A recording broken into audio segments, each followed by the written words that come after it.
For the first time ever, Amnesty International has a South African as its head. Kumi Naidoo says to fight injustice, the human rights movement needs to be bigger and bolder. Here at home in South Africa, will he tackle Marikana first? Let's ask him. Kumi Naidoo, welcome and congratulations on your job. Thank you very much. Extraordinary achievement. Thank you. Marikana, I mean, how does it sit within human rights violations? It sits very prominently. Amnesty International South Africa has been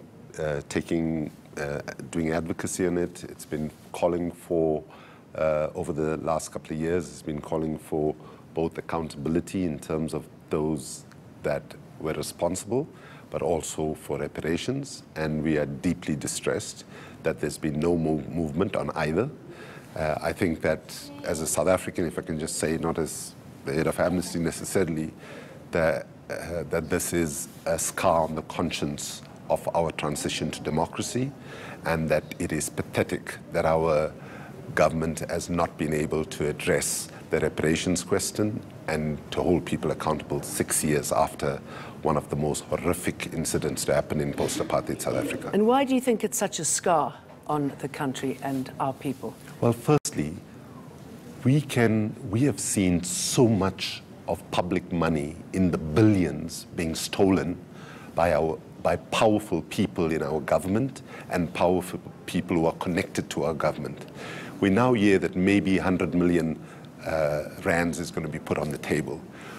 You know, when you look at it in context, 3 years before Marikana happened, for example, President Ramaphosa's shareholding company in Lonmin was given $43 million in a dividend payment. That's 430 million rand, right?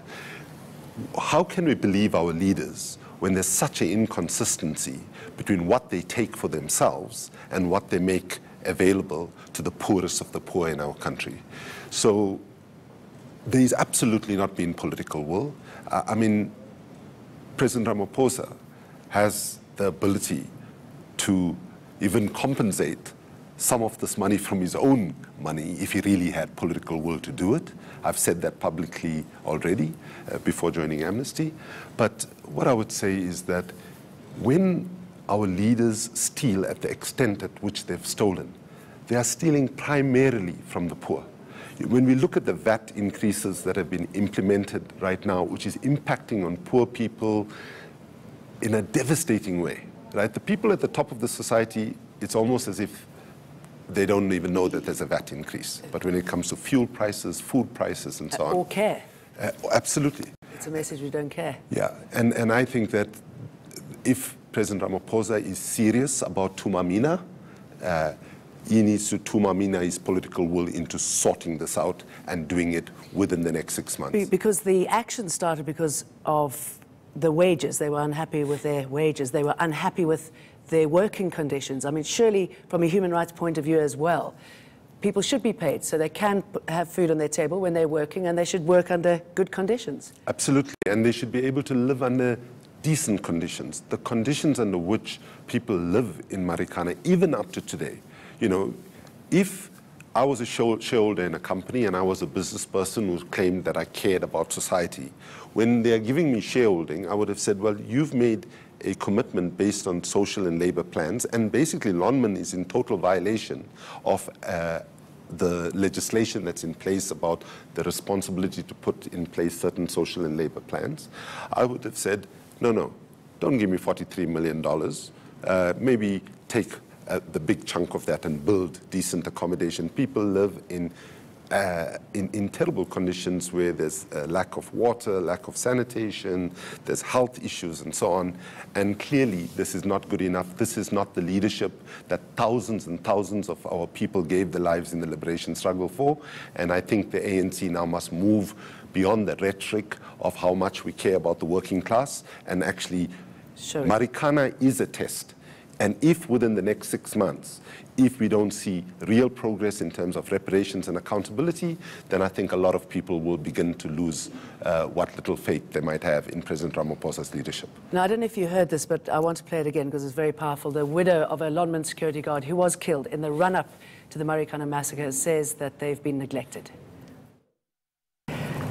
I feel pity for the widows that lost their husband on the 16th, but to me, it means nothing, the 16th. I see it as an ordinary day, more especially because of the division that we had since from the commission.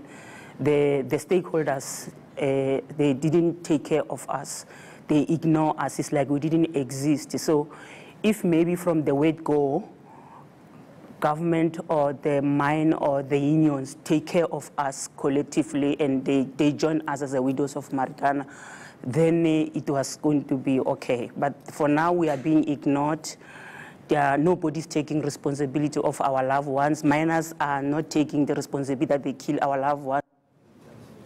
I mean, it is extraordinary, isn't it, that nothing was done beforehand, immediately, and how are victims like that ever able to move on if there's no message or sign or anything from the government?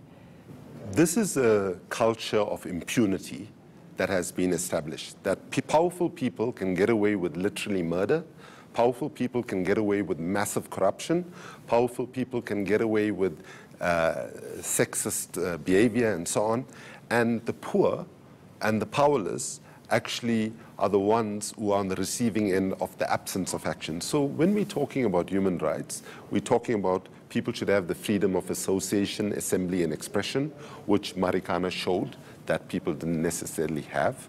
But beyond that, when we talk about the second generation of rights, we are talking about social and economic rights. And, you know, people are not asking for that much. You know, they are actually asking for some basics: decent housing, decent sanitation, decent access to water. Do you think there's a reluctance to address these issues because there's a feeling that once you start, it's where's it going to end? Well, I don't even think that that's an issue. I think it's just an absolute don't care attitude because the people in question are not powerful. The people in question are not going to deliver the kinds of votes that people might need in elections, and they are not politically connected. I mean, listen, we are talking about a finite number of families that are impacted, so I don't see why they should be concerned about opening of the floodgates.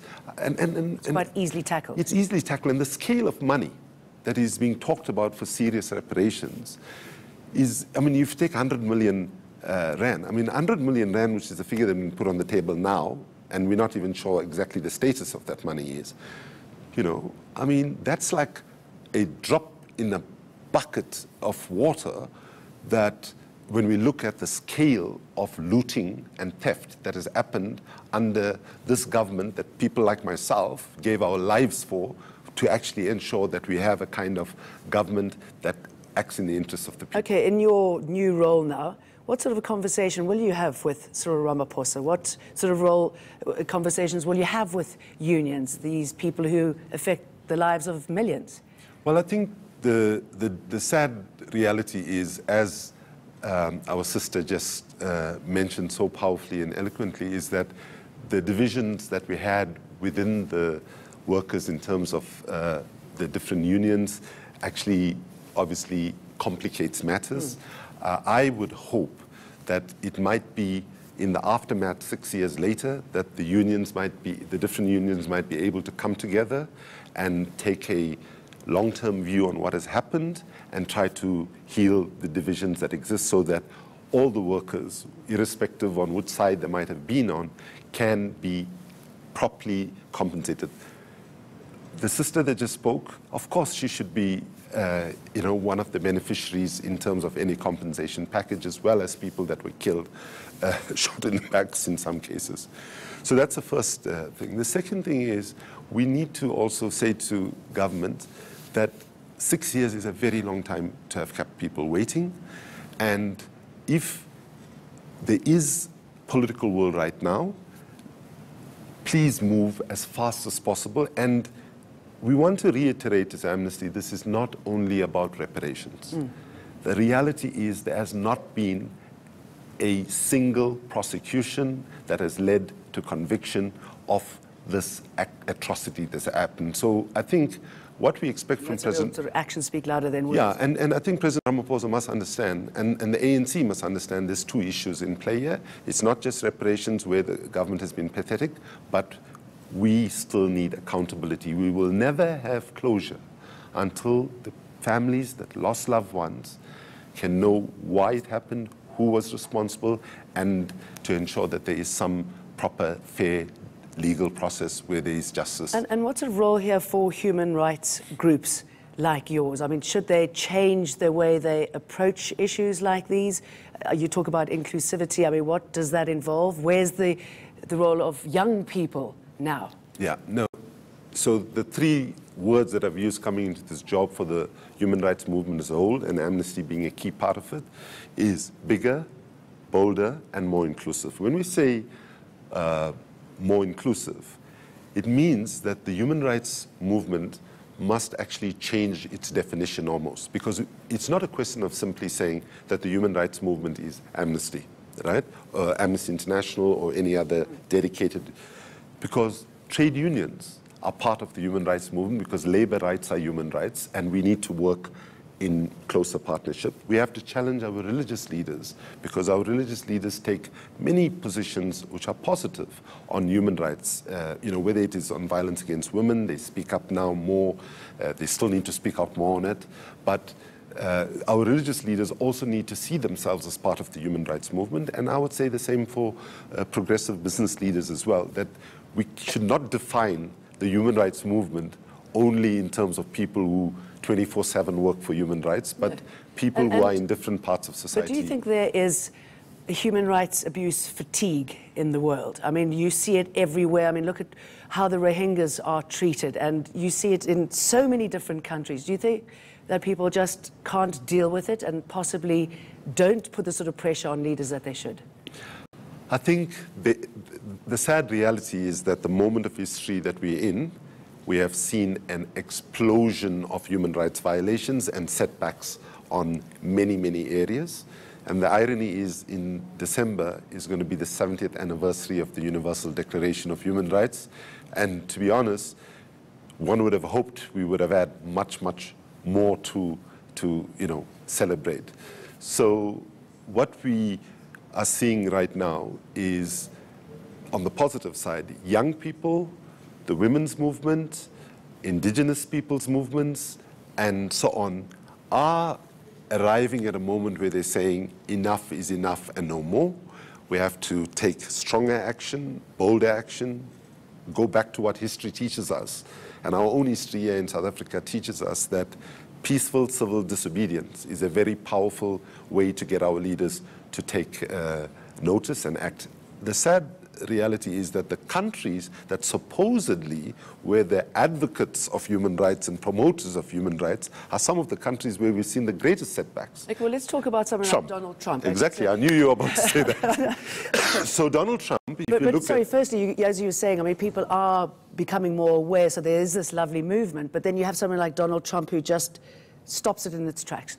Oh, I wouldn't put it so strongly. In fact, in some ways, I would say the absurdity of Donald Trump's presidency has actually also been a source of mobilization, because the largest women's march in the United States took place after his election and was driven But it's also given voice to some of his supporters who believe in his words and yes, and that brings us to the second problem with Donald Trump, but also with many leaders, including on our continent, and that is the unstopping attack on the media and the undermining of the media. I mean, listen.